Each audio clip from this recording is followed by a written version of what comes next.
Trabajamos todos los días para proteger lo que más te importa. Son las 6:30, las 5:30 en Canarias. España incrementa sus esfuerzos en la lucha contra el terrorismo. Porque la normalidad no está garantizada. La concienciación en ciberseguridad. En un mundo cada vez más complejo, se multiplican las amenazas a nuestra seguridad, a nuestra forma de relacionarnos.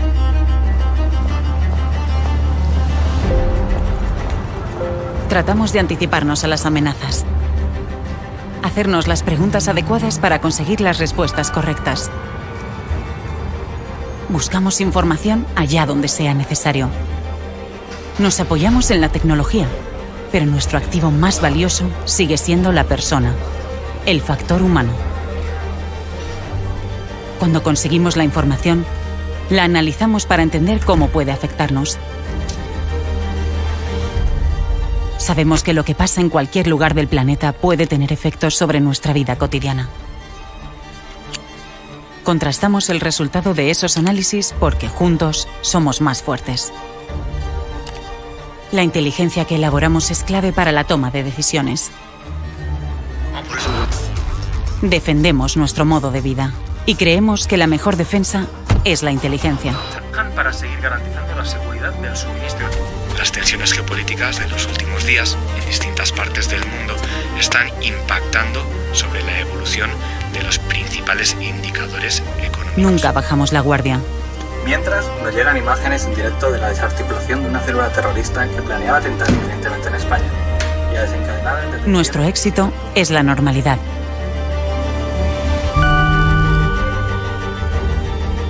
Por eso, trabajamos discretamente para proteger el futuro. Para que nuestro país sea cada día un poco mejor. Nuestra fuerza es la inteligencia. Somos el CNI.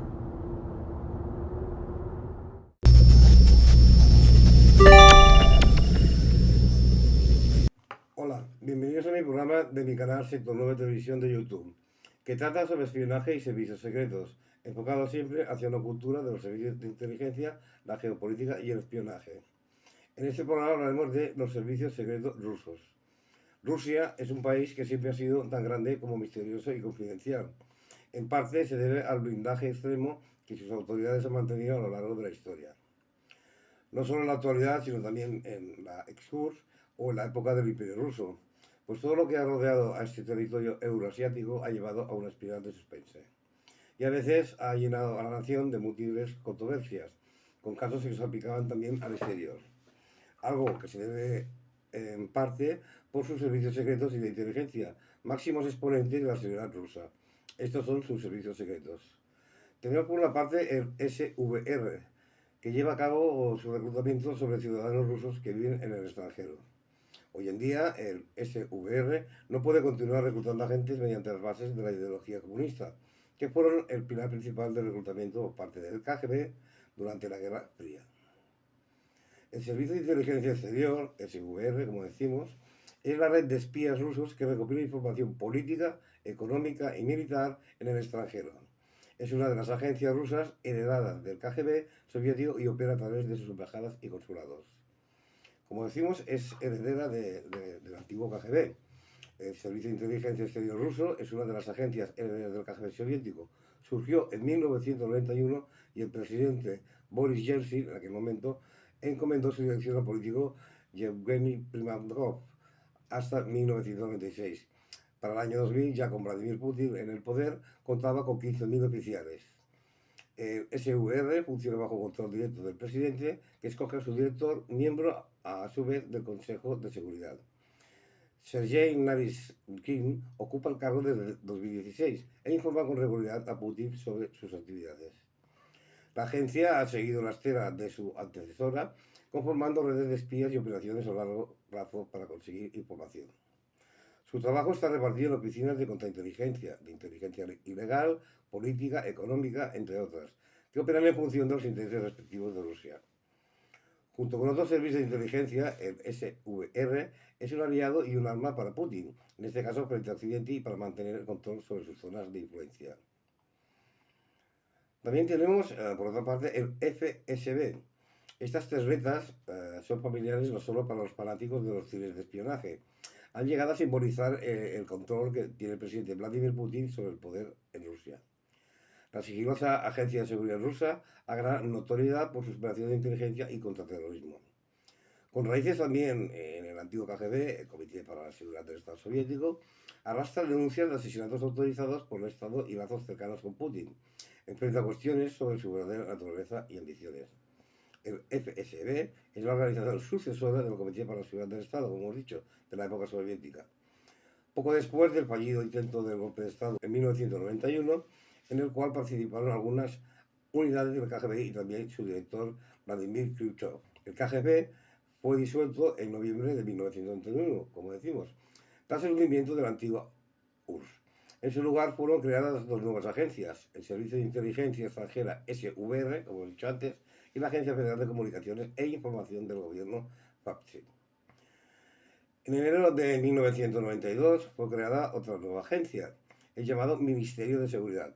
Pero a raíz de la crisis constitucional rusa de 1993, este organismo fue reorganizado y transformado en el Servicio General de Contrainteligencia, que sus siglas serían FSK. Esta nueva agencia continuó existiendo hasta que el 3 de abril de 1995 fue nuevamente reorganizada por Boris Yeltsin y reestructuró el FSK pasando a ser FSB actual. Pero ¿cuál es su estructura y organización? El FSB tiene sus oficinas centrales en la plaza Lubyanka de Moscú, el mismo emplazamiento del antiguo KGB durante la época soviética, y depende directamente del presidente ruso, como decimos. Se estima que tiene empleados entre 200.000 y 300.000 agentes en la actualidad. Contraterrorismo y contraespionaje. A ver, el Servicio Federal de Seguridad se creó en 1935 y tiene la tarea de abordar las posibles amenazas contra el Estado. Putin dirigió la agencia, hemos de recordarlo, antes de llegar al poder. Entre otras cosas, Putin probablemente aprobó el asesinato de Alexander Litvinenko, el espía ruso envenenado con polonio en Londres. Este organismo coopera con fuerzas policiales extranjeras en la lucha contra el yihadismo y contra algunas bandas del crimen organizado. El FSB invirtió nuevos recursos en la lucha contra los rebeldes separatistas de Chechenia, en las guerras que se desarrollaron entre 1994 y 1996 y entre 1999 y 2009. Parte del trabajo del FSB es evitar cualquier levantamiento de tinte pro-occidental en Rusia, como la Revolución de las Rosas de Georgia en 2003 y la Revolución Naranja de Ucrania en 2004. Fue el asesinato del espía ruso Alexander Litvinenko en 2006 el que puso realmente al FSB en el centro de atención internacional. El exoficial del FSB, duramente crítico con Putin, fue envenenado en Londres con polonio radioactivo 210. Litvinenko, que estaba aislado en Reino Unido, era considerado como traidor de la madre en Rusia. La investigación oficial del Reino Unido concluyó que los asesinos probablemente tenían la aprobación de Putin y del entonces jefe del FSB, Nikolai Patrushev. Rusia negó los cargos y el principal sospechoso, Andrei Luboy, se convirtió en parlamentario y héroe nacional. Litvinenko había acusado al FSB de dirigir un escuadrón ultra secreto llamado URPO para asesinar enemigos. Putin probablemente aprobó el asesinato de Alexander Litvinenko, el espía ruso envenenado con polonio en Londres, como decimos. Uno de sus objetivos, dijo, era el poderoso oligarca Boris Berezovsky, que murió en el Reino Unido años después de Litvinenko en 2013 en un aparente suicidio. Apenas unas semanas antes de que Litvinenko muriera, Rusia aprobó una ley que otorgaba al FSB, este Servicio de Seguridad y de Inteligencia, autoridad para actuar contra extremistas y terroristas en el extranjero, mientras otros prominentes opositores de Putin, incluidos periodistas, han muerto misteriosamente. Aunque es frecuente que las víctimas tuvieran otros enemigos que también podrían haberlos atacado, estos hechos alimentan las especulaciones sobre los golpes del FSB. Espionaje en el extranjero y redes sociales. En The New Nobility, la nueva nobleza, un libro sobre el FSB, Irina Bologan y Andrei Soldatov dicen que Putin amplió los poderes del FSB para que envíe agentes al exterior en operaciones especiales. El FSB es parte integral de la nueva doctrina de la guerra de la información de Rusia, que incluye influir en la opinión pública extranjera a través de las redes sociales. Funcionarios de Estados Unidos creen que Rusia trató de influir en los votantes durante las elecciones presidenciales de 2016. Estados Unidos acusó a espías rusos de hackeo que afectó a 500 millones de cuentas de Yahoo, pero Rusia lo niega. El FSB tiene poderosas herramientas legales para monitorear el tráfico de Internet, una tecnología llamada SORM. Le permite husmear en correos electrónicos y llamadas telefónicas. Por ley, los datos deben mantenerse durante 12 horas para posibles inspecciones. Algunos antiguos espías son ahora miembros del Consejo de Seguridad de Putin. Esto hemos de señalarlo. Soldatov, coautor del libro The New Nobility, dice que los proveedores de comunicaciones rusos tienen que dar al FSB acceso directo a sus datos. El alcance real de la vigilancia del FSB no está claro. El periodista dice que, al igual que con la KGB comunista, el miedo a ser espiado es un arma poderosa en sí misma. ¿Qué tan cerca está este servicio de inteligencia, el FSB de Putin? La sede del FSB es en Lubyanka, en el centro de Moscú. La KGB interrogaba allí a los presos políticos en la época soviética. El jefe del FSB, Alexander Morlinov, informa directamente a Putin. En 2000, el predecesor de Morlinov, Nikolai Patrushev, llamó a sus agentes del FSB nobles modernos. Al convertirse en presidente, Putin otorgó altos cargos a exespías de San Petersburgo. Olga Krysa, una importante socióloga rusa, dice que estamos siendo testigos de una restauración del poder de la KGB bajo el mando de Putin. Durante su primer periodo como presidente, entre 2000 y 2004, alrededor de un tercio de los funcionarios del gobierno eran siloviki o agentes de seguridad.